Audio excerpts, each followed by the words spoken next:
നമുക്ക് താങ്ങാൻ പറ്റാത്തതൊന്നും അല്ലാഹുവിന്റെ ഖുർആനിലൂടെ നമുക്ക് നിയമമാക്കിയിട്ടില്ല.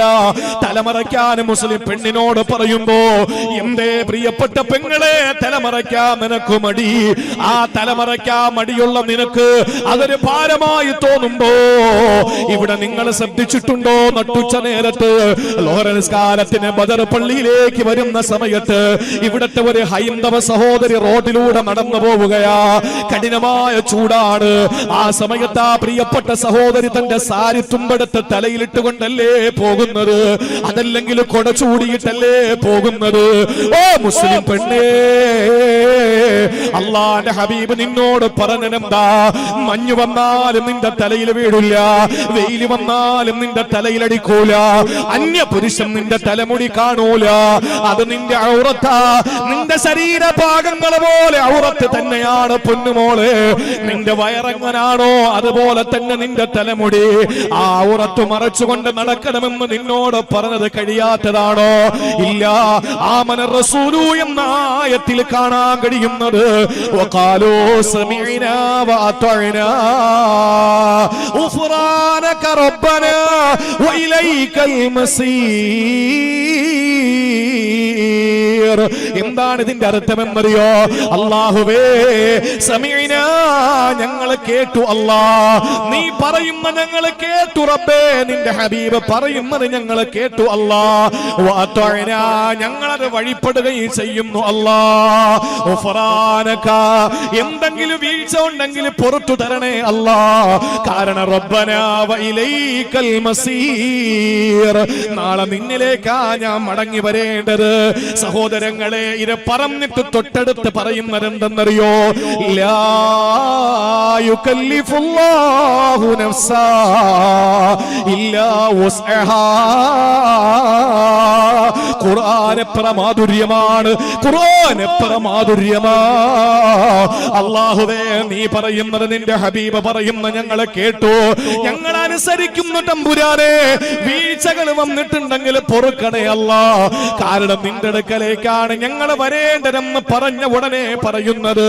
നിങ്ങൾ അനുസരിക്കുമെന്ന് പറയല്ലോ, നിങ്ങൾ കേൾക്കുന്നു എന്ന് പറഞ്ഞല്ലോ. എന്റെ പൊന്നടിമകളെ, ദാസന്മാരെ, ലാ യുകല്ലിഫുല്ലാഹു നഫ്സൻ ഇല്ലാ വസ്അഹാ. നിങ്ങൾക്ക് കഴിയാത്തതൊന്നും ഞാൻ പറഞ്ഞിട്ടില്ല, നിങ്ങൾക്ക് ചെയ്യാൻ പറ്റാത്തതൊന്നും ഞാൻ നിർബന്ധിച്ചിട്ടില്ല. നിങ്ങൾക്ക് കഴിയാൻ പറ്റുന്നതേ, നിങ്ങൾക്ക് ചെയ്യാൻ പറ്റുന്നതേ ഞാൻ പറഞ്ഞിട്ടുള്ളൂ. സഹോദരങ്ങളെ, അതിനു മുമ്പ് പറഞ്ഞത് ഞങ്ങൾ വഴിപ്പെടുകയാണ്, ഞങ്ങൾ അനുസരിക്കുകയാണെന്നാ. ഇനി ഞാൻ എന്റെ പ്രിയപ്പെട്ട അധ്യക്ഷന് പറഞ്ഞത് വാക്കിലേക്ക് കടന്നു വരികയാ. അദ്ദേഹം ഇവിടെ പ്രസംഗിച്ചപ്പോൾ പറഞ്ഞല്ലോ, പ്രിയപ്പെട്ടവരെ, പതില് കടന്ന് പോയി കഴിഞ്ഞാ പിന്നെ വൈരുദ്ധ്യങ്ങളില്ല, വൈരാഗ്യങ്ങളില്ല, വൈമനസ്യങ്ങളില്ല, വൈഷമ്യങ്ങളില്ല, അഭിപ്രായ വ്യത്യാസങ്ങളില്ല. അതേ ഞാൻ പറയുന്നു, മതില് കടന്ന് പുറത്തെത്തുമ്പോഴല്ല, അതിനു മുമ്പ് നമുക്ക് വേണ്ട. നിങ്ങൾക്കറിയോ, ഔസ് ഖസ്റജ് എന്ന് പറയുന്ന രണ്ട് ഗോത്രമുണ്ടായിരുന്നു. മദീനയുടെ രണ്ട് ഗോത്രങ്ങളാണ്. അല്ലാഹുവിന്റെ റസൂൽ മക്കയിൽ നിന്ന് മദീനയിലേക്ക് പോവുകയാ. മദീനയിൽ ചെന്നതിന് ശേഷം റസൂലുള്ളാഹ് ആദ്യം ചെയ്ത പണി എന്തെന്നറിയോ? ഔസ് ഖസ്റജ് എന്ന് പറയുന്ന ഗോത്രങ്ങളുടെ പിണക്കം മാറ്റുകയാ. അവര് തമ്മിൽ വാളെടുത്തിരുന്നു, അവര് തമ്മിൽ പ്രശ്നങ്ങളിലായിരുന്നു, അവര് തമ്മിൽ കലാപങ്ങളും യുദ്ധങ്ങളുമായിരുന്നു.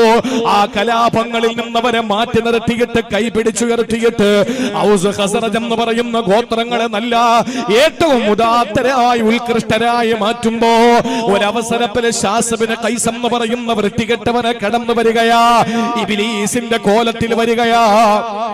സഹോദരങ്ങളെ, ശാസിബിന് ഖൈസിന്റെ കോലത്തിൽ ഇബ്ലീസ് വരികയാ. അതാണ് കൂടുതൽ ശരി. ശാസിബിന് ഖൈസ് വന്നിട്ട് പറഞ്ഞതെന്തെന്നറിയോ? ഔസിനോട് പറഞ്ഞു, ഖസ്റജ് ഗോത്രത്തിനെ പറ്റിയിട്ട് പറയുകയാണ്, നിങ്ങൾക്കെതിരെ എപ്പോഴും വാളെടുത്തവരല്ലേ അവര്. ഔസിന്റെ അടുക്കൽ വന്ന് ഖസ്റജിനെ പറ്റി പറഞ്ഞു. ഖസ്റജിന്റെ അടുക്കൽ വന്നിട്ട് ഔസിനെ പറ്റി പറഞ്ഞു കൊടുക്കുകയാ, നിങ്ങൾക്കെതിരെ എപ്പോഴും വാളെടുത്തവരല്ലേ, അതുകൊണ്ട് നിങ്ങൾ എന്തിനാണ് ഇപ്പോഴും തോളിൽ കൈയിട്ട് നടക്കുന്നത്? നിങ്ങൾക്ക് നാണമുണ്ടോ? ഒരു സമയത്ത് നിങ്ങൾ അങ്ങോട്ടും ഇങ്ങോട്ട് കീരിയും പാമ്പുമായിരുന്നല്ലോ, ഇപ്പോഴെന്തിനാ നിങ്ങൾ ഒരുമിച്ച് ഒത്തൊരുമയോടെ നടക്കുന്നതെന്ന് ചോദിച്ചു.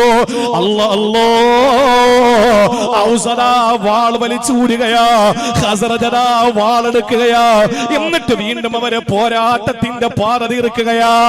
ഔസ് ഖസറജിന്റെ മേ ചാടി വീഴുമ്പോ, ഖസറജ് അതാ ഔസിന്റെ നേരെ ചാടി വീഴുമ്പോ ഹബീബായ നബി സല്ലല്ലാഹു അലൈഹി വസല്ലമ തങ്ങളെ കടന്നു വരികയാ. ശ്രദ്ധയോടെ കേൾക്കണേ കാസർഗോഡ് ജില്ലക്കാരാ. സംഘടനാ വൈരുദ്ധ്യങ്ങളുടെ പേരില്, രാഷ്ട്രീയ വൈചാത്യങ്ങളുടെ പേരില് പ്രശ്നങ്ങളുമായി നിൽക്കുമ്പോ എവിടെയാണോ സുന്നത്ത് നഷ്ടപ്പെട്ടു പോയത്, എവിടെയാണോ പ്രവാചക ചര്യ മുറുകെ പിടിക്കാത്തത്, അന്ന് മുതൽ ഈ സമുദായത്തിന്റെ അപജയമോ, ഈ സമുദായത്തിന്റെ പരാജയത്തിന്റെ തുടക്കമാ. അതുകൊണ്ട് ചൗക്കിക്കാരെ, നിങ്ങളിലൂടെ ഈ ജില്ല നന്നാകട്ടെ, ഈ ജില്ലയിലൂടെ കേരളം മുഴുവനും നന്നാകട്ടെ. കാരണം ഏറ്റവും കൂടുതൽ മഖാമുകളുള്ളത് കാസർഗോഡ് ജില്ലയിലാ. ഏറ്റവും കൂടുതൽ മഹാരഥന്മാർ അന്തി ഉറങ്ങുന്നത് കാസർഗോഡ് ജില്ലയിലാ.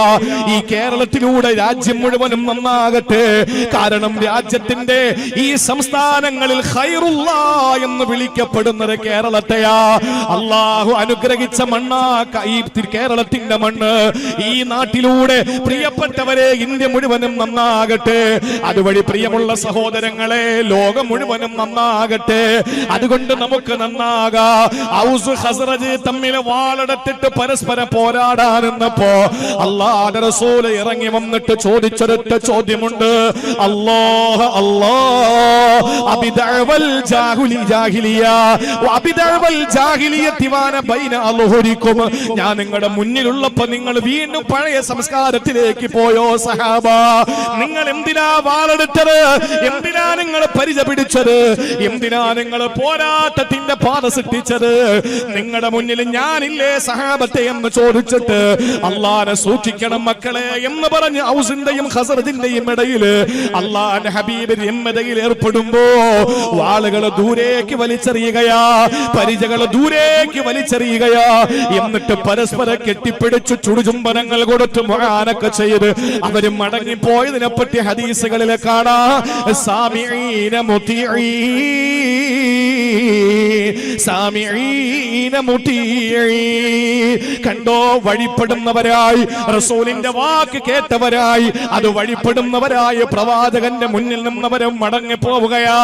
വാളെടുത്ത സമയത്ത് ഒരു കാലഘട്ടത്തിൽ നിസ്സാരമായ പ്രശ്നങ്ങളുടെ പേരിൽ എപ്പത്തോളം എന്ന് ചോദിച്ചാൽ ഒരു സമുദായത്തിന്റെ, ഒരു സമൂഹത്തിന്റെ ഒട്ടകം അടുത്ത സമൂഹത്തിന്റെ വാനമ്പാടിയിൽ കയറി മുന്തിരിവള്ളി കടിച്ചു എന്ന ഒറ്റ കാരണത്തിന്റെ പേരിൽ 40 വർഷത്തോളം യുദ്ധം ചെയ്ത ജനങ്ങളുടെ മുമ്പിൽ അല്ലാഹുവിന്റെ റസൂൽ സാഹോദര്യത്തിന്റെ വിത്ത് വാങ്ങിയപ്പോൾ ഷാസിബിന് കൈസ് എന്ന് പറയുന്ന വൃത്തികെട്ട മുനാഫിക്കിലൂടെ, ജൂതനിലൂടെ ഇതാ വീണ്ടും അവരെ പോരാട്ടത്തിന്റെ പാത സൃഷ്ടിച്ചപ്പോ അല്ലാഹുവിന്റെ റസൂലിനെ അവരെ നന്നാക്കാൻ പറ്റിയത് ഒരൊറ്റ വാക്കാ. അല്ലാഹ് അല്ലാഹ് അബിദഅവൽ ജാഹിലിയത്തി വഅന ബൈന അൽഹുരിക്കും. ഞാൻ നിങ്ങളുടെ മുന്നിലുള്ളപ്പോ വീണ്ടും നിങ്ങൾ തിരിച്ചു പോവാണോ? ഒരൊറ്റ ചോദ്യം അങ്ങോട്ട് ചോദിച്ചപ്പോൾ വാളുകൾ ഒരൊറ്റയേറ, പരിചകൾ വലിച്ചൊരൊറ്റയേറ. എന്നിട്ട് അവരെ കെട്ടിപ്പിടിച്ചു. സാമിഈന മുതീഈൻ, വഴിപ്പെടുന്നവരായി അവര് റസൂലുള്ളാഹിന്റെ മുന്നിൽ നിന്ന് മടങ്ങിപ്പോകുന്നു. ഞാനൊന്ന് ചോദിക്കട്ടെ, പറഞ്ഞാൽ പല പ്രശ്നങ്ങളിലേക്ക് പോകും. പറയാതിരിക്കാനും പറ്റാത്ത സാഹചര്യം, കൈച്ചിട്ടിറക്കാനും വയ്യ, മതിരിച്ചിട്ട് തുപ്പാനും വയ്യ എന്ന് പറയുന്നൊരവസ്ഥ. എത്ര പള്ളികളാ പൂട്ടിക്കിടക്കുന്നത്? എന്തേ നെഞ്ചകം വറയ്ക്കാത്തത്? എന്തേ ഹൃത്തടം വേദനിക്കാത്തത്? അല്ലാഹു നമുക്ക് ഈമാനും ഇസ്തിഖാമത്തും യഖീനും ഇഖ്ലാസും റസൂലുള്ളാഹിന്റെ ചര്യ മുറുകെ പിടിക്കാനുള്ള തീവ്രതയും അല്ലാഹു നൽകി അനുഗ്രഹിക്കുമാറാവട്ടെ. എന്റെ പ്രിയപ്പെട്ട സഹോദരങ്ങളെ, അതുകൊണ്ട് ഒത്തൊരുമയോടെ നിൽക്കാൻ കഴിയണം.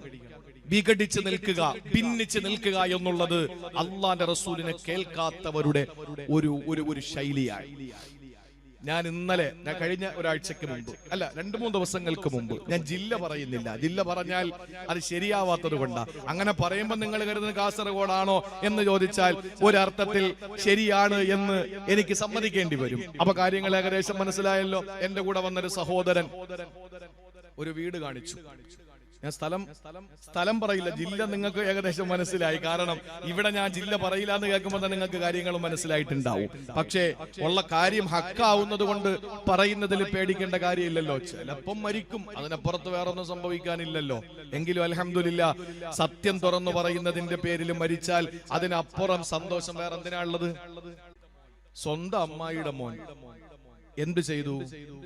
ആ പള്ളിയിൽ നിന്ന് നോക്കുമ്പോ ഈ വീട് കാണാതിരിക്കാൻ വേണ്ടി വീടിന്റെയും പള്ളിയുടെയും ഇടയിൽ ഒരു 2 നില കെട്ടിടം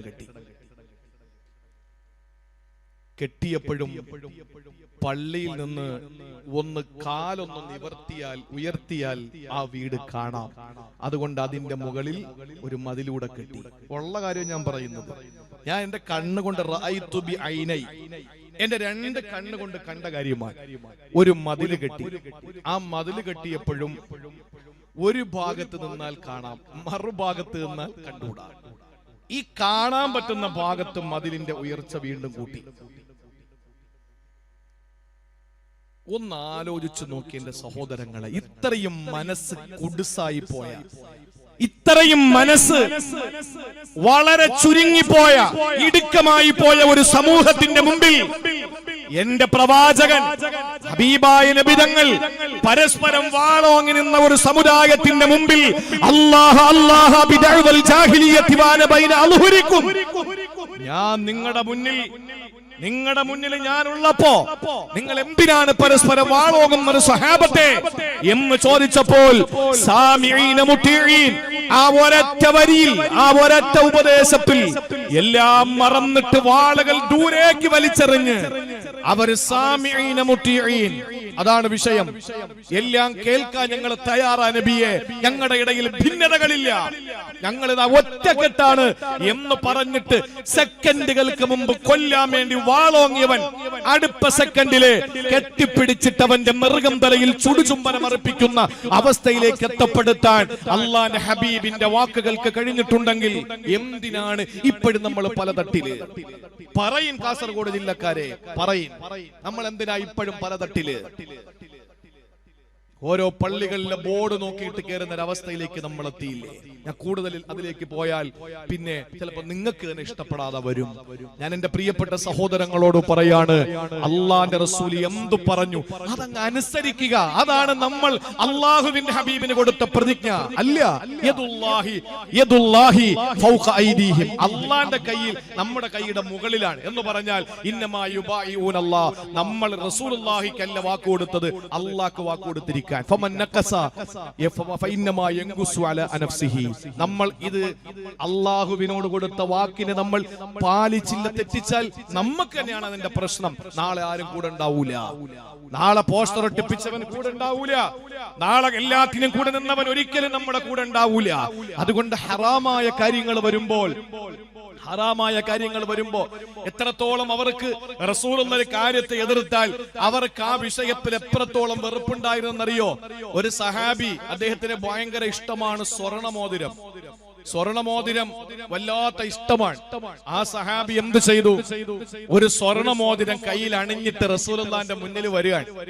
പാവം, ഒരുപാട് ആഗ്രഹത്തോടെ വാങ്ങിയ ഒരു സ്വർണമോതിരം തന്റെ കൈവിരലിൽ ഇട്ട് റസൂലുള്ളാഹിന്റെ മുന്നിലേക്ക് വന്നു. ഒരിക്കൽ നമ്മളിൽ പലരും ഹറാമുകൾ ജീവിതത്തിൽ അറിയാതെ സംഭവിച്ചു പോകുമ്പോ ഈ ഉപദേശം നിങ്ങളുടെ മനസ്സിന്റെ ഉള്ളറകളിൽ ഇരിക്കട്ടെ.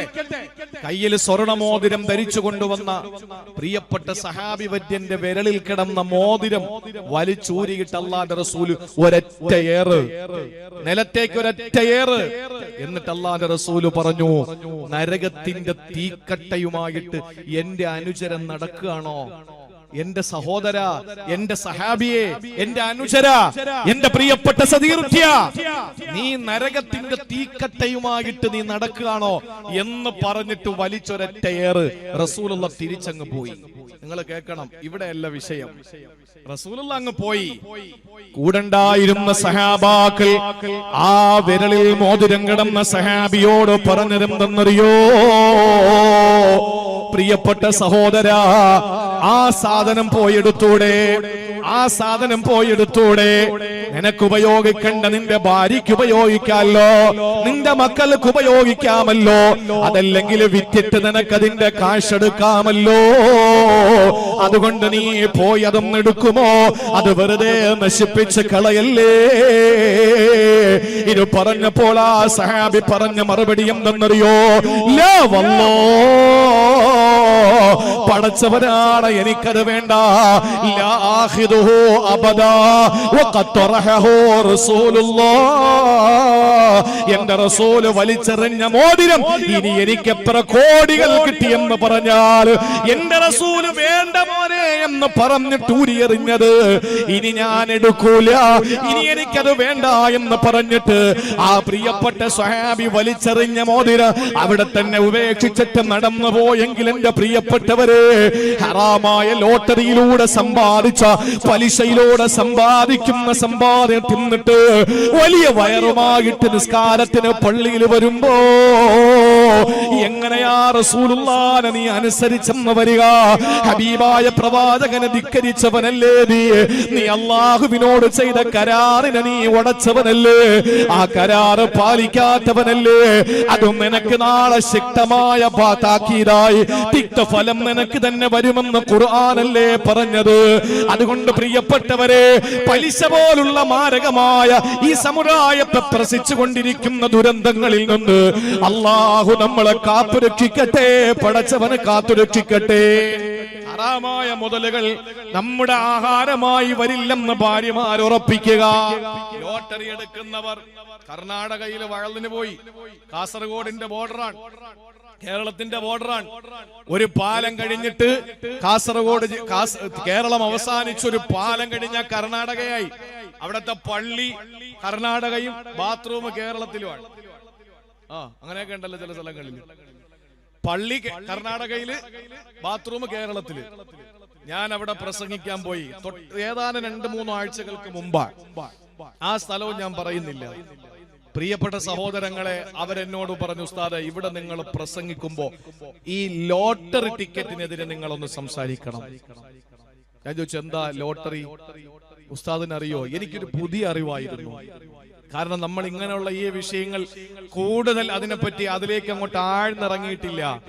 ഉസ്താദെ, കർണാടകയിൽ ലോട്ടറി ഇല്ല. ആ വിവരം നിങ്ങൾക്കറിയാമോ? ആ അറിവ് നിങ്ങൾക്കറിയോ? ഒന്ന് പറയും. കർണാടകയില് ലോട്ടറി ഇല്ല. അതൊരു പുതിയ അറിവല്ലേ? അല്ലേ? അൽഹംദുലില്ലാ, എനിക്കൊരു പുതിയ അറിവായിരുന്നു. കർണാടകത്തിൽ ലോട്ടറി ഇല്ല. കാസർഗോഡ് ജില്ല കേരളത്തിന്റെ ബോർഡറിൽ ആ പാലത്തിന്റെ തൊട്ടിപ്പുറത്ത്, പാലം കഴിഞ്ഞാൽ പിന്നെ കർണാടക സ്റ്റേറ്റ് ആയതുകൊണ്ട് ഈ കർണാടകക്കാരും മുഴുവനും ലോട്ടറി എടുക്കാൻ വരുന്നത് ഈ സ്ഥലത്താണ്. അപ്പൊ കേരളത്തിന്റെ ആ ബോർഡറിൽ സുലഭമായി ലോട്ടറി ടിക്കറ്റ് കിട്ടുന്നു, വിറ്റഴിക്കുന്നു. അവിടെ ഏറ്റവും കൂടുതൽ എടുക്കുന്നത് നമ്മുടെ സമുദായത്തിന്റെ പ്രതിനിധികളാണ് എന്ന് പറഞ്ഞിട്ട് അതിനെതിരെ ഒന്ന് സംസാരിക്കണമെന്ന് പറഞ്ഞു. ഞാൻ അപ്പോഴും ഓർത്ത മറ്റൊരു കാര്യം എന്താണെന്നറിയോ? ഞാൻ തമിഴ്നാട്ടിലേക്ക് ഒരു അവസരത്തിൽ സിയാറത്തിന് വേണ്ടി പോകുമ്പോ തമിഴ്നാട് എത്തുന്നതിന് കുറച്ച് മുമ്പ് നമ്മുടെ ഒരു ഭാഗം, ആ റോഡിന്റെ ഒരു ഭാഗം മുഴുവനും ലോട്ടറി കടകൾ, ഒരുപാട് ലോട്ടറി ഷോപ്പുകൾ ഇഷ്ടം പോലെ. ഞാൻ അപ്പൊ ചിന്തിച്ചത് അതാണ്, തമിഴ്നാട്ടില് ലോട്ടറി ഇല്ല. തമിഴ്നാട്ടില് ലോട്ടറി ഇല്ല. അതുള്ളത് എവിടെയാണ്? കേരളത്തില്. തമിഴ്നാട്ടിലെ തമിഴന്മാര്, ലോറി ഡ്രൈവർമാരായി വരുന്ന തമിഴന്മാര് ഏറ്റവും കൂടുതൽ ലോട്ടറി എടുക്കുന്നത് ഈ ബോർഡറിൽ നിന്നാണ്. അപ്പൊ എന്ത് മനസ്സിലായി? സാക്ഷര കേരളമാണോ രാക്ഷസ കേരളമാണോ എന്ന് നമ്മൾ തീരുമാനിക്കുക.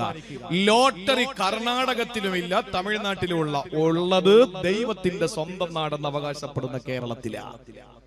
അതിൽ ഒരു 80% ലോട്ടറി എടുക്കുന്നതാരാ? ഒരു മടിയും വേണ്ട, റബീഉൽ അവ്വലിന് മുദ്രാവാക്യം വിളിക്കുന്ന അതേ ശബ്ദത്തിൽ തന്നെ പറഞ്ഞോ, മുസ്ലിമീങ്ങൾ തന്നെയാണ്. ഒരു സംശയം അക്കാര്യത്തിലില്ല, ഒരു സംശയമില്ല.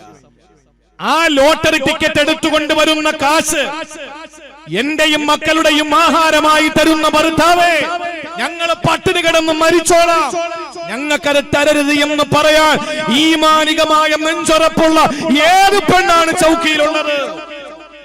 ആ പെണ്ണ് റസൂലുള്ളാഹി ഊരിക്കളഞ്ഞ മോതിരം എടുത്ത് ഭാര്യയ്ക്ക് കൊണ്ട് കൊടുക്കൂ, അവൾക്കത് ഹലാലല്ലേ എന്ന് ചോദിച്ചപ്പോൾ എന്റെ റസൂൽ എടുത്ത് ദൂരേക്കെറിഞ്ഞ മോതിരം ഇനി എനിക്ക് പൊന്നു കാക്കുന്ന മരമാണെങ്കിൽ പോലും വേണ്ട എന്ന് പറഞ്ഞ ഈമാനികമായ ആവേശത്തിന്റെ ആ സഹാബി വര്യന്റെ പിന്തലമുറക്കാരിയായി നിനക്ക് മാറാൻ കഴിയും.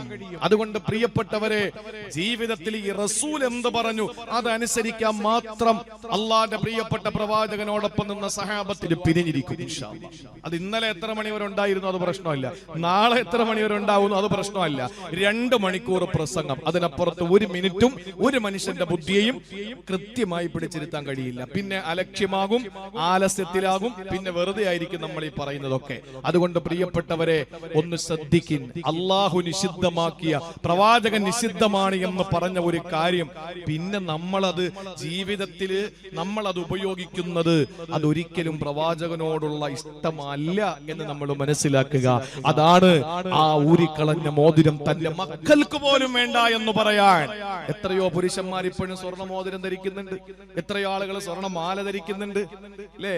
ചില ആളുകളൊക്കെ നിസ്കരിക്കുമ്പോ ഇങ്ങനെ മൊബൈലിനോടൊപ്പം തന്നെ ഈ സ്വർണ്ണ മോതിരം കൂടി ഇങ്ങനെ ഊരി മുസല്ലയിൽ വെച്ചിട്ട് നിസ്കരിക്കുന്നതാണ് ചില സ്ഥലങ്ങളിലൊക്കെ പോകുമ്പോ. ഓ അള്ളാഹുവെ, നിസ്കരിക്കുമ്പോ സ്വർണ്ണ മോതിരം ധരിച്ചൂടാ, അതാ ഈ പാവങ്ങൾ പഠിച്ചു വെച്ചിരിക്കുന്ന ഇൽമ്. നിസ്കരിക്കുമ്പോ സ്വർണ്ണമോതിരം ധരിച്ചൂടാ, അല്ലടോ, പുരുഷന്മാർക്ക് അത് ഹറാമാ. അല്ലാതെ തന്നെ ആണുങ്ങൾക്ക് മൊഞ്ചു കൊടുത്തില്ലേ അല്ലാഹു, അല്ലേ? പെണ്ണുങ്ങൾക്ക് ഹലാലും പുരുഷന്മാർക്ക് ഹറാമും. എന്താ കാര്യം? എന്താ കാര്യം പറയും? അതിന്റെ സൈക്കോളജി എന്താണ്? ഞാനിപ്പോ പ്രസംഗിക്കുകയാണല്ലോ, ഞാൻ 2 കൈ നിറച്ച് വളയും ഒരു മാലയും പാദസരമൊക്കെ ഇട്ടുകൊണ്ട് പ്രസംഗിക്കുകയാണെങ്കിൽ നിങ്ങൾ എന്താ പറയാ? ഇയാൾക്ക് എന്തോ മുഴുത്ത ഭ്രാന്താണ്, ഇതിനെ ഉള്ളാളത്തോണ്ട് ഇരുത്തിയ ശരിയാവുന്നല്ലേ നിങ്ങൾ പറയാ, അല്ലേ?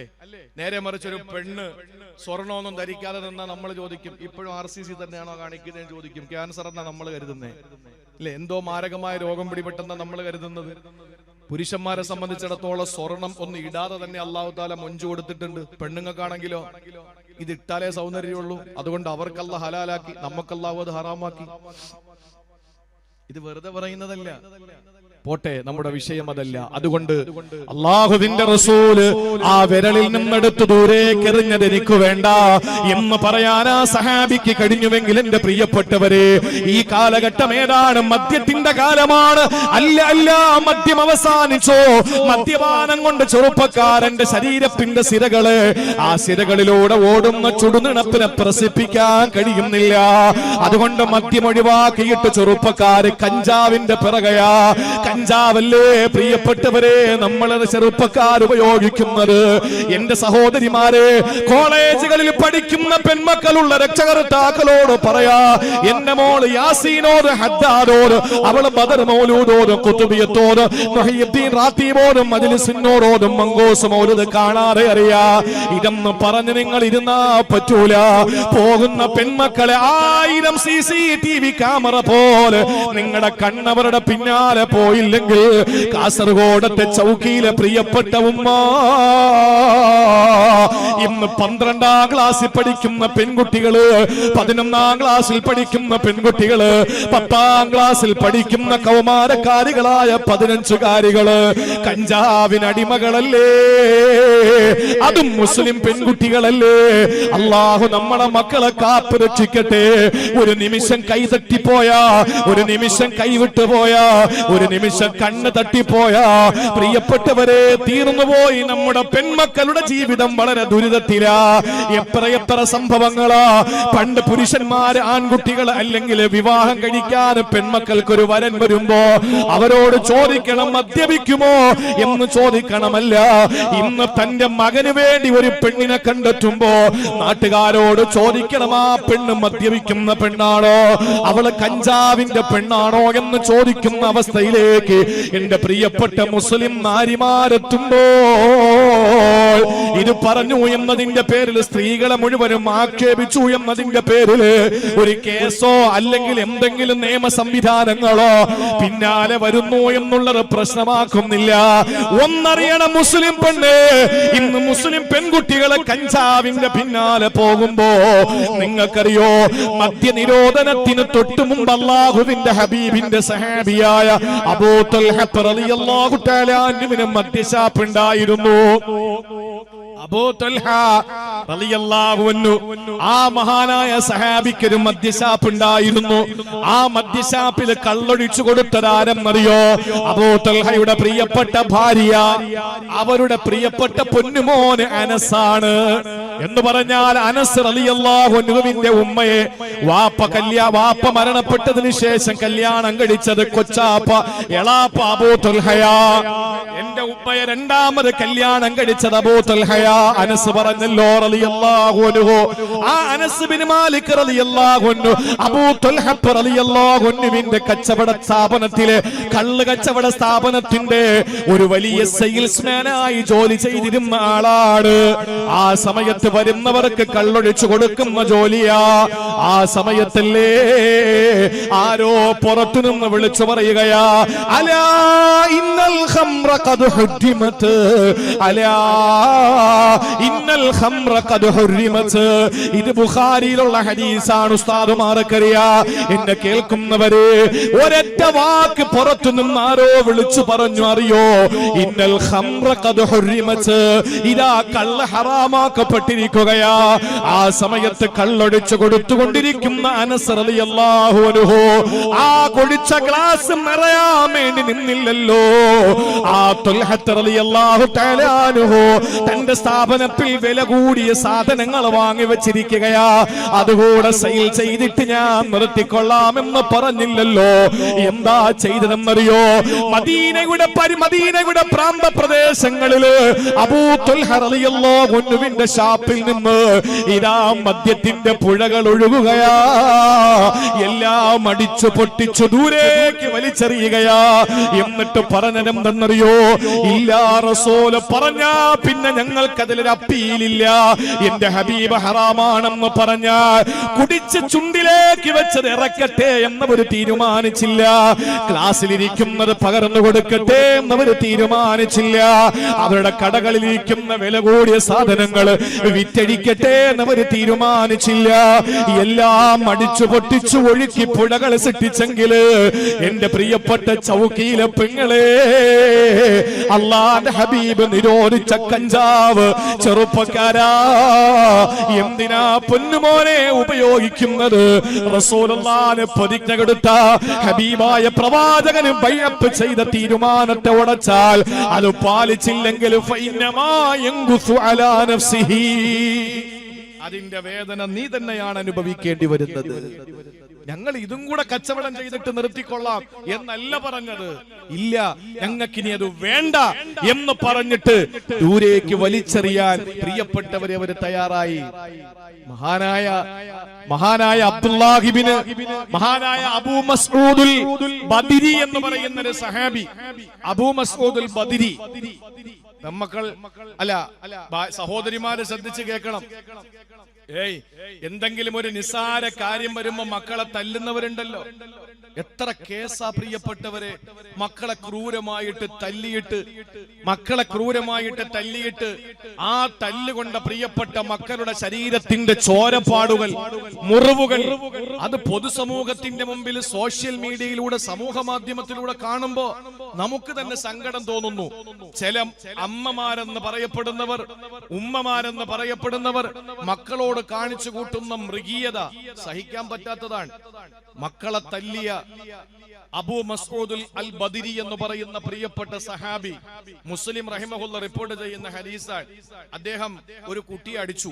അദ്ദേഹത്തിന്റെ കുട്ടിയെ അടിച്ചപ്പോ പുറകിൽ നിന്നൊരു ശബ്ദം കേട്ടു. എന്താ ശബ്ദം എന്നറിയോ? യാ അബാ മസ്ഊദ്, ഏ അബൂ മസ്ഊദേ, ഇന്നല്ലാഹ ഖദറു അലൈക മിൻക അലാ ഹാദൽ ഗുലാം. റസൂലുള്ളാഹി ഇത്രേ പറഞ്ഞോളൂ. എന്താ പറഞ്ഞത്? ഏ അബൂ മസ്ഊദേ, നിനക്ക് ആ കുട്ടിയുടെ മേലുള്ള ആധിപത്യം ഉണ്ടല്ലോ, പാവം, നീ അടിച്ചാൽ കൊള്ളാൻ മാത്രമേ അവന് ആഫിയത്തുള്ളൂ, തിരിച്ചൊന്നും ചെയ്യാൻ അവന് കഴിയില്ല, കുഞ്ഞല്ലേ. പക്ഷെ ഒന്നറിയണം, ഇന്നല്ലാഹ അഖ്ദറു അലൈക, നിന്നെക്കാൾ കഴിവ് അല്ലാഹ് കണ്ടെന്ന് നീ മറന്നു പോകരുത്. നിനക്ക് ആ കുട്ടിയെ തല്ലാനുള്ള കഴിവുണ്ട്, പക്ഷേ ഇന്നല്ലാഹ അഖ്ദറു അലൈ, അല്ലാഹ്ക്ക് ഏറ്റവും വലിയ കഴിവുണ്ട് നിന്റെ മേൽ എന്നൊരൊറ്റ വാക്ക് പറഞ്ഞു. മഹാനായ അബൂ മസ്ഊദുൽ ബദരി റളിയല്ലാഹു തആല അൻഹു പറയുന്നു, ലാ അൽരിബു മംലൂകൻ ബഅദഹു അബദാ, അന്ന് ഞാൻ നിലത്ത് വെച്ച വടി എന്റെ ജീവിതത്തിൽ ഞാൻ കൈകൊണ്ട് തൊട്ടിട്ടില്ല.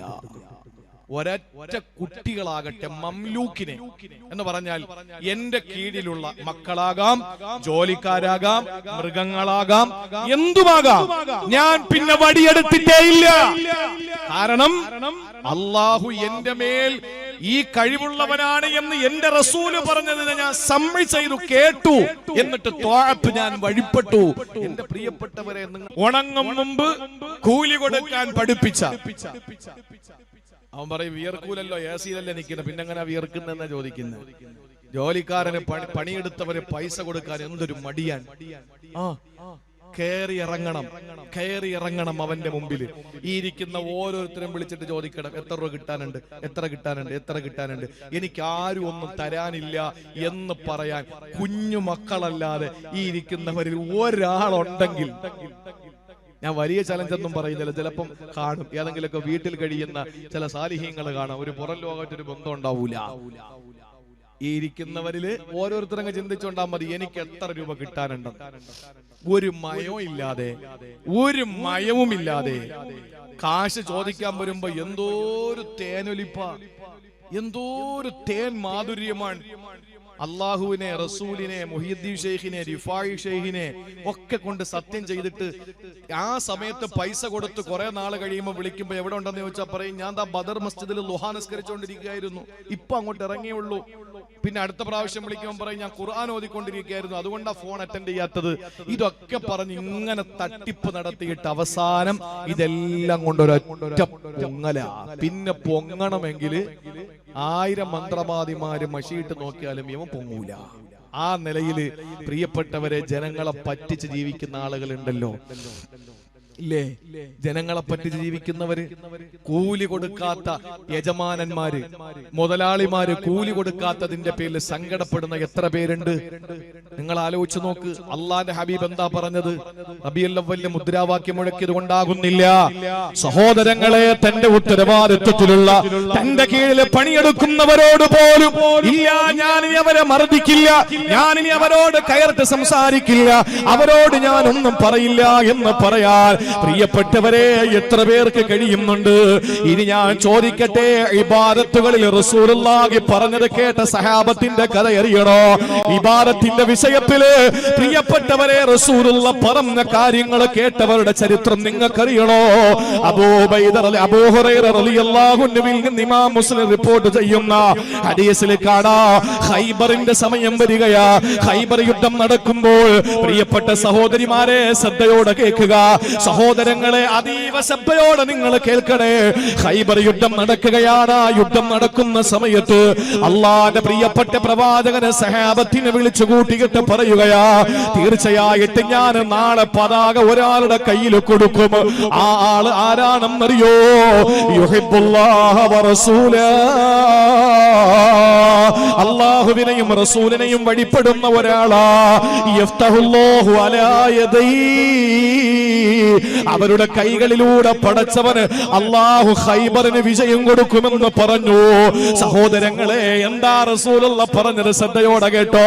ഇതേപോലെ സഹാബത്തിനെ വിളിച്ചു കൂട്ടിയിട്ട് റസൂലുള്ള പ്രസംഗിക്കുകയാ, നാളെ ഖൈബറിലേക്ക് യുദ്ധത്തിന് പോകുമ്പോ ഞാൻ പതാക സൈന്യാധിപന്റെ കയ്യിൽ കൊടുക്കുമെന്നല്ല പറഞ്ഞത്, ഒരാളുടെ കയ്യിൽ ഞാൻ കൊടുക്കും. ആ ആള് യുഹിബ്ബുല്ലാഹ വറസൂലാ, അല്ലാഹുവിനെയും റസൂലിനെയും വഴിപ്പെടുന്ന ആളാ. മാത്രമല്ല യഫ്തഹുല്ലാഹു അലാ യദൈ, അദ്ദേഹത്തിന്റെ കരങ്ങളിലൂടെ അല്ലാഹു ഖൈബറിന് വിജയം കൊടുക്കും. ഇത് റസൂലുള്ളാഹി പറഞ്ഞപ്പോ ഉമർ റളിയല്ലാഹു തആല അൻഹു പറഞ്ഞ വാക്കെന്തെന്നറിയോ? മാ ഹബബതുൽ ഇമാറത ഇല്ലാ യൗമഇദി, ആ ദിവസമല്ലാതെ ഞാൻ അധികാരം കൊതിച്ചിട്ടില്ല. അല്ലാഹുവേ ആ ആള് ഞാനായിരുന്നെങ്കിലെന്ന് ഉമർ തങ്ങൾ കൊതിച്ചു. എന്താ കാര്യമെന്നറിയോ? ഖൈബറിൽ പോകുമ്പോ നേതാവ് ചമയാനല്ല, പിന്നെയോ യുഹിബ്ബുല്ലാഹ വ റസൂലഹു, അല്ലാഹുവിനെയും റസൂലിനെയും വഴിപ്പെടുന്ന ആളാണെന്ന് പറഞ്ഞല്ലോ. ആ പദവി എനിക്ക് കിട്ടണമെന്ന കൊതിയോട് ഉമർ റളിയല്ലാഹു തആല എന്ത് ചെയ്തെന്നറിയോ? റസൂലുള്ളാഹിന്റെ പിന്നിൽ അന്നേ ആ സമയം മുതൽ സകല നമസ്കാരങ്ങളിലും പങ്കാളിയാകുമ്പോ റസൂലുള്ള കാണാൻ വേണ്ടിയിട്ട് തൊട്ടടുത്ത് ചെന്നിരിക്കുമായിരുന്നു. എന്നിട്ട് ശിരസിങ്ങനെ ഉയർത്തിയിരിക്കുമായിരുന്നു. നബി തങ്ങളുടെ മുന്നിൽ ഏത് സമയത്തും പോയി നിൽക്കുമായിരുന്നു. എന്തിനാ? നാളത്തെ പതാക എന്റെ കയ്യിൽ തരണം, എനിക്ക് വലിയ കൊതിയാ. കാരണം അല്ലാഹുവിനെയും റസൂലിനെയും ഇഷ്ടപ്പെടുന്ന ആളാണല്ലോ ഖൈബറിന്റെ സൈന്യാധിപനം റസൂലുള്ള വിവരിച്ചത്. മാത്രമല്ല ഖൈബർ കോട്ട പിടിച്ചടക്കിയിട്ട് വിജയശ്രീലാളിതനായി വരുന്നത് മഹാനായ ആ മനുഷ്യനാകുമെന്ന് റസൂലുള്ള പറഞ്ഞല്ലോ. അതുകൊണ്ട് ഞാൻ ആഗ്രഹിക്കുന്നു എന്ന് പറഞ്ഞുകൊണ്ട് റസൂലുള്ളാഹിന്റെ മുന്നിൽ ചെന്നു. പക്ഷേ പ്രഭാത സൂര്യന് പൊട്ടിവിടർന്നപ്പോൾ സുപ്രഭാതമായപ്പോ ഖൈബറിന്റെ കോട്ട പിടിച്ചടക്കാൻ സഹാബത്തിനെ നിരത്തി നിർത്തുമ്പോ അല്ലാഹുവിന്റെ റസൂല് വിളിച്ചതാരെയെന്നറിയോ? മഹാനായ അലി റളിയല്ലാഹു അൻഹുവിനെയാ.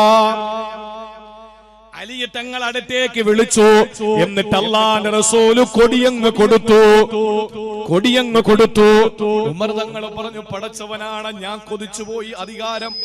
എന്നാണെങ്കിലോ സെക്രട്ടറിയോ പ്രസിഡന്റോ ആയി തെരഞ്ഞെടുക്കപ്പെടുന്ന സമയത്ത് നമ്മൾ എങ്ങനെ പൊങ്ങിയിരിക്കും? എന്നെ വിളിക്കണം എന്നുള്ള ആഗ്രഹത്തിൽ, അല്ലേ? ഉമർ റളിയല്ലാഹു അൻഹു പറയാൻ, എന്റെ ജീവിതത്തിൽ ഞാൻ അധികാരം ആഗ്രഹിച്ചത് ഒരേ ഒരു സമയം മാത്രമാണ്. അത് അള്ളാന്റെ ഹബീബ് പറഞ്ഞ ഖൈബറിലേക്ക് പോകുന്ന സമയത്ത് ഖൈബറിൽ വിജയമുണ്ടാകുന്നത് ഈ മനുഷ്യന്റെ കയ്യിലൂടെയാണ്, അയാൾ അള്ളാഹുവിനെയും റസൂലിനെയും ഇഷ്ടപ്പെടുകയാണ് എന്ന് പറഞ്ഞ ആ പദവി കിട്ടാൻ വേണ്ടിയിട്ട് ഞാൻ അള്ളാന്റെ റസൂലിന്റെ മുന്നിൽ എപ്പോഴും ചെന്ന് വെളിവായി നിന്നു. പക്ഷേ നേരം വെളുത്തു വിളിച്ചത് അലി റളിയല്ലാഹു അൻഹുവിനെയാണ്. വിളിച്ചിട്ട് റസൂലുള്ള പറഞ്ഞെന്താണെന്നറിയോ? ശ്രദ്ധിച്ച് കേൾക്കണം. റസൂലുള്ള പറഞ്ഞു, ഇംഷി വലാ തൽതഫിത് ഹത്താ യഫ്തഹുല്ലാഹു അലൈക.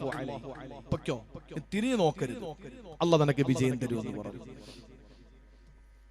എന്റെ പ്രിയപ്പെട്ട സഹോദരങ്ങളെ, ചരിത്രത്തിൽ കാണാം, അലി റളിയല്ലാഹു അൻഹു യുദ്ധത്തിൽ ജയിക്കുന്നതുവരെ വലം യൽതഫിത്, അദ്ദേഹം തിരിഞ്ഞു നോക്കിയിട്ടില്ല. അദ്ദേഹം നോക്കിയിട്ടില്ല. റസൂലുള്ളാഹി സ്വല്ലല്ലാഹു അലൈഹി വസല്ലം തങ്ങൾ പറഞ്ഞ എന്താണ്? ഒരു ശൈലി പറഞ്ഞതാ. എന്താണ്? ഇംഷി വലാ തൽതഫിത്, പൊക്കോ, തിരിഞ്ഞു നോക്കണ്ട, പൊക്കോളാൻ പറഞ്ഞു. നമ്മൾ പറയില്ലേ, നീ ഒന്നും നോക്കണ്ട അങ്ങോട്ട് തുടങ്ങിക്കോ എന്ന് പറഞ്ഞാൽ നീ ഒന്നും നോക്കണ്ട നമ്മൾ പറയില്ലേ? അതേ ശൈലിയിലാണ് ഇംഷി വലാ തൽതഫിത്, തിരിഞ്ഞു നോക്കണ്ട, ധൈര്യമായിട്ട് മുന്നേറിക്കോ എന്ന് പറഞ്ഞപ്പോ റസൂല് പറഞ്ഞു തിരിഞ്ഞു നോക്കരുതെന്ന്. അലി തങ്ങൾക്കറിയാം റസൂലുള്ള പറഞ്ഞതിന്റെ ഉദ്ദേശം എന്താ. പക്ഷേ നബി തങ്ങൾ പറഞ്ഞ എന്താ? തിരിഞ്ഞു നോക്കരുതെന്ന്. അതുകൊണ്ട് ഞാൻ തിരിഞ്ഞു നോക്കൂല. ഇബാദത്തിന്റെ വിഷയത്തിൽ അവരുടെ ജാഗ്രതയാണ്. തെക്കൻ കേരളത്തിൽ ഒരു വലിയ പ്രഭാഷകൻ ഉണ്ടായിരുന്നു, അള്ളാഹു ഖബർ വിശാലമാക്കി കൊടുക്കട്ടെ. അദ്ദേഹം മരണപ്പെട്ടു പോയി. ഇവിടെയൊക്കെ ഒരുപാട് പ്രസംഗിച്ചിട്ടുള്ള വലിയൊരു മഹാനാണ്. ജീവിതത്തിൽ സുന്നത്ത് മുറുകെ പിടിക്കാൻ അദ്ദേഹത്തിനെ പോലെ വ്യഗ്രതയുള്ള ഒരു മനുഷ്യനെ പ്രഭാഷണ ലോകം കണ്ടിട്ടുണ്ടോ എന്ന് വലിയ ആശങ്കയോടെ നോക്കുകയാണ്. അദ്ദേഹം ഒരു ഗ്ലാസ് വെള്ളം കുടിക്കണമെങ്കിലും ഒരു ബിസ്ക്കറ്റോ ചായയോ കഴിച്ചിട്ടേ അദ്ദേഹം വെള്ളം കുടിക്കൂ. ഒരു ഗ്ലാസ് വെള്ളം, ഒരു ഗ്ലാസ് വെള്ളം കുടിക്കണമെങ്കിൽ നിങ്ങൾ ചിന്തിക്കണം, സഹോദരിമാരൊന്ന് കേട്ടോളി. ഒരു ഗ്ലാസ് വെള്ളം കുടിക്കണമെങ്കിൽ അദ്ദേഹം ഒരു ബിസ്ക്കറ്റോ ഒരു പഴോ ഒരു മുട്ടായിയോ എന്തെങ്കിലും കഴിച്ചിട്ടേ വെള്ളം കുടിക്കുള്ളൂ. അങ്ങനെ ചോദിച്ചു അദ്ദേഹത്തോട്, എന്താണ് അതിന്റെ ഹിക്മത്ത്? അദ്ദേഹം പറഞ്ഞത്, അല്ലാഹു പറഞ്ഞത് കുലു വഷ്റബു എന്ന, തിന്നോളിയും കുടിച്ചോളിയും എന്ന. അതുകൊണ്ട് ഞാൻ ആദ്യം ഫസ്റ്റ് സ്റ്റെപ്പ് കുടിക്കുക, അല്ല തിന്നുക, പിന്നെ കുടിക്കുക. ഇത് ഖുർആൻ പറഞ്ഞതല്ലേ, അതുകൊണ്ട് ഞാൻ തിന്നിട്ടേ കുടിക്കുള്ളൂ. പക്ഷെ ഖുർആൻ ഒരു ശൈലി പറഞ്ഞതാണ്, നിങ്ങൾ കുടിച്ചോളിയും തിന്നോളിയെന്ന്. പക്ഷെ അതിൽ പോലും 0.0% പോലും ഇബാദത്ത് എടുക്കാനുള്ള വ്യഗ്രത. നബി തങ്ങൾ ഒട്ടകപ്പുറത്തോ കുതിരപ്പുറത്തോ ഏതോ ഒരു വാഹനത്തിൽ പോകുന്ന സമയത്ത് വൃക്ഷത്തിന്റെ ശിഖരം കുനിഞ്ഞു കിടന്നപ്പോ, ചരിഞ്ഞു കിടന്നപ്പോ തല തട്ടാതിരിക്കാൻ വേണ്ടി അവിടെ ചെന്ന് തല കുനിച്ചു പോയ പ്രിയപ്പെട്ട പ്രവാചകൻ സല്ലല്ലാഹു അലൈഹി വസല്ലം തങ്ങളുടെ കൂടെ യാത്ര ചെയ്ത സഹാബാക്കള് പിൽക്കാലത്ത് നാടിന്റെ വികസനം വന്നതിന് ശേഷം വൃക്ഷങ്ങൾ മുറിച്ചു മാറ്റിയത് മാറ്റിയതിനു ശേഷം അവിടെ എത്തുമ്പോൾ തല കുനിച്ചിട്ട് പോകുമായിരുന്നു. എന്താ കാര്യം എന്ന് വെച്ചവൻ പറഞ്ഞു, എന്റെ റസൂൽ സല്ലല്ലാഹു അലൈഹി വസല്ലം ഇവിടെ എത്തിയപ്പോ തല കുനിച്ചിട്ടുണ്ട്, ഞാനും തല കുനിക്കുന്നു.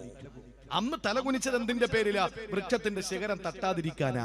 അതല്ല, എന്റെ റസൂൽ അവിടെ തല കുനിച്ചിട്ടുണ്ടെങ്കിൽ ഞാനും തല കുനിക്കും. അവരാണ് സഹാബാക്കൾ. ഇന്ന് നമ്മളോ? പറ, നമ്മൾ എന്ത് സുന്നത്ത? തലയിൽ തലമറയ്ക്കാൻ പറഞ്ഞാൽ നമ്മൾ പറയും അന്ന് പ്രാവ് കാട്ടിക്കാതിരിക്കാൻ വേണ്ടി നബി തങ്ങൾ തലമറച്ചതാന്ന് പറയും, അല്ലേ? അറബിയിൽ ഖുത്ബ ഓതുന്ന കാര്യം റസൂലിന്റെ സുന്നത്താണ്. അപ്പൊ ആളുകൾ പറയുന്നത് എന്താ? വിദഗ്ധത്തിന്റെ ആളുകൾ പറയുന്നത് എന്താ? അത് മനസ്സിലാകുന്ന ഭാഷയിൽ പറയണ്ടായിരുന്നോ എന്നാണ്. മനസ്സിലാകുന്ന ഭാഷയിൽ പറയണമെങ്കിൽ ബാങ്ക് പിന്നെ മലയാളത്തിൽ വിളിക്കണ്ടേ? അതല്ല ജനങ്ങൾ ഈ ഹയ്യാല സലാത്ത് പറഞ്ഞത് എന്താണ് ഈ മനസ്സിലാവുന്നത്? പറയ്, അസ്സലാത്തു ഖൈറും മിനൻ നൗം. അത് ബാങ്കിലുള്ളതാണോ? അസ്സലാത്തു ഖൈറും മിനൻ നൗം. അപ്പൊ അസ്സലാത്തു ഖൈറും മിനൻ നൗം എന്ന് പറയുന്ന സുബഹിന്റെ ബാങ്കിലുള്ളത് അതിന്റെ അർത്ഥം എന്താണ്? മനസ്സിലാകുന്ന ഭാഷ വിളിച്ചു കൊടുക്കണ്ടേ? ചെവിയിൽ കൈവച്ചിട്ട് മോദിയും വിളിക്കണം. നിസ്കാരമാണ് ഉറക്കത്തെക്കാൾ ശ്രേഷ്ഠം, നിസ്കാരമാണ് ഉറക്കത്തെക്കാൾ ശ്രേഷ്ഠം. രീതി അവലംബിക്കാൻ എവിടെയാണോ ഈ ഇബാദത്തിന്റെ വിഷയത്തിൽ എന്റെ പ്രിയപ്പെട്ട സഹോദരിമാരെ തയ്യാറാവുന്നത്, ആ തയ്യാറാകുന്ന നിമിഷം നമ്മൾ പ്രവാചകന് കൊടുത്ത ബൈഅത്ത്, ആ കരാർ, പ്രതിജ്ഞ ഫലപ്രദമായി. ഇല്ലെങ്കിൽ അതിന്റെ തിക്തഫലം നമുക്ക് തന്നെയാണ്. അള്ളാഹു നമ്മളെ കാത്തുരക്ഷിക്കട്ടെ, അള്ളാഹു കാത്തുരക്ഷിക്കട്ടെ. സഹോദരങ്ങളെ, അത് പ്രവാചകൻ തന്നെ പറയണമെന്നില്ല, അത് പ്രവാചകൻ തന്നെ പറയണമെന്നില്ല. ബനൂ സലമക്കാരുടെ പള്ളിയാണല്ലോ മസ്ജിദുൽ ഖിബ്ലതൈനിയായി അറിയപ്പെടുന്നത്. ആ പള്ളിയിലെ ളുഹർ നിസ്കാരത്തിന് നിൽക്കുമ്പോഴാണല്ലോ അല്ലാഹുവിന്റെ ഹബീബിന്റെ മോഹം പോലെ പരിശുദ്ധമായ മസ്ജിദുൽ അഖ്സയിൽ നിന്ന് മസ്ജിദുൽ ഹറാം എന്ന പരിശുദ്ധമായ കഅബാലയത്തിലേക്ക് ഖിബില മാറ്റമുണ്ടായത്. ആ സമയത്ത് നേരെ പ്രിയപ്പെട്ടവരെ ഖിബില മാറുകയാ. ഇന്നും മസ്ജിദുൽ ഖിബ്ലതൈനിയിൽ പോയാ നാട് വികസിച്ചിട്ടും പള്ളിയുടെ വികസനം വന്നിട്ട് പോലും രണ്ട് മെഹ്റാബ് കാണൂലേ. ആ മസ്ജിദുൽ ഖിബ്ലതൈനിയിൽ നിസ്കരിച്ചവർക്ക് മാത്രമാണ് ആ വിവരം കിട്ടിയത്. നിസ്കാരം കഴിഞ്ഞപ്പോൾ അവരെ ചിന്തിച്ചു, നബിയെ എന്താ പറ്റിയത് റസൂലേ? അല്ലാഹുവിന്റെ ഹബീബ് പറഞ്ഞു, ഖിബില മാറ്റം സംഭവിച്ചിരിക്കുകയാ.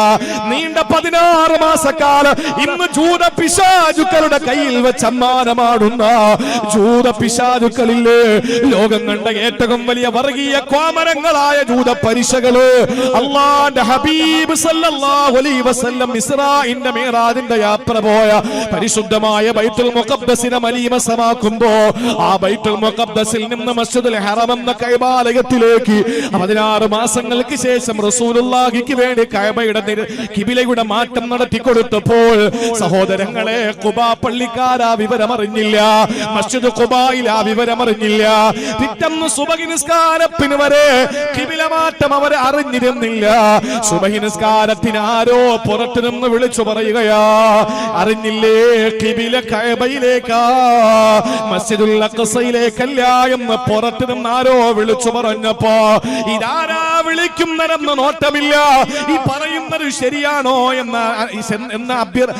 ശരിയാണോ എന്ന രീതിയിലുള്ള തീരുമാനം അന്വേഷിക്കലില്ല. പ്രിയപ്പെട്ട പ്രവാചകന്റെ സഹാബത്ത് ആ സെക്കൻഡിൽ നേരെ തിരിയുകയാ.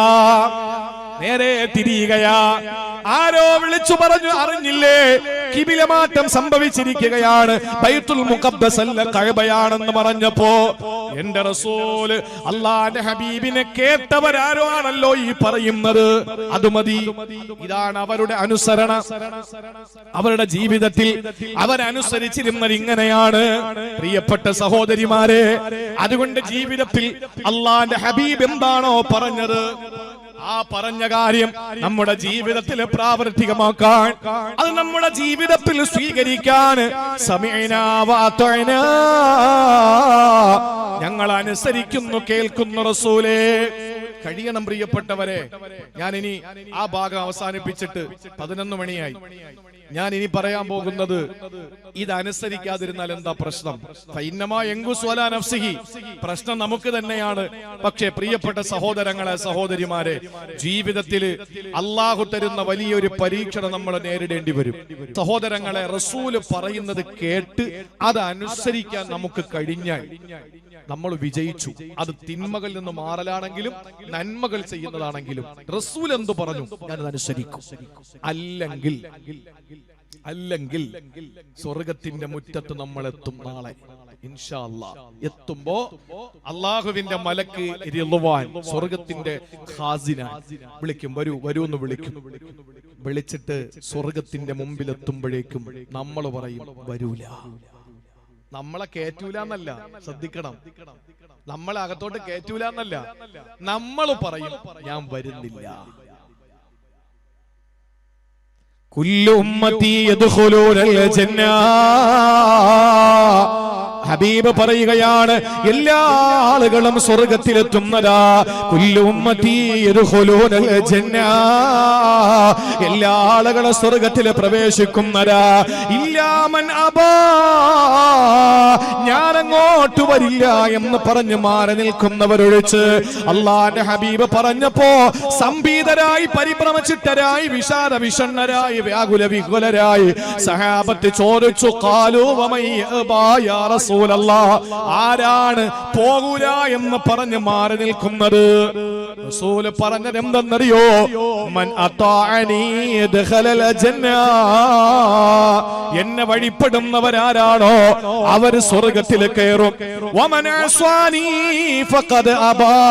ഞാൻ പറയുന്നത് കേൾക്കുകയോ കേട്ടിട്ട് അമൽ ചെയ്യുകയോ ചെയ്യാത്ത എന്ന് പറഞ്ഞാൽ സമഉം ത്വാഅത്തും ഇല്ലാത്തവരാരാണോ അവരാണ് നാളെ പരലോകത്ത് സ്വർഗ്ഗത്തിന്റെ മുമ്പിൽ കൈകൊണ്ട് തൊട്ടാൽ പൊട്ടിച്ചിരിക്കുന്ന മണിവീണ കമ്പികളുടെ നാദം കൊണ്ട് മുഖരിതമായ സുഖലോലഭ സ്വർഗ്ഗത്തിന്റെ മുമ്പിൽ നിന്ന് വിലങ്ങി നിൽക്കുന്നത് വരില്ലെന്ന് പറയുന്നത്. ആ വിഭാഗത്തിൽ നമ്മളെ പെടുത്തല്ലേ അല്ലാ, പെടുത്തല്ലേ അല്ലാ. സ്വർഗ്ഗത്തിലേക്ക് ഓടിച്ചെന്ന് കയറുന്ന സാബിഖീങ്ങളിൽ പെടുത്തണേ അല്ലാ, സാബിഖീങ്ങളിൽ ഞങ്ങളെ പെടുത്തണേ അല്ലാ.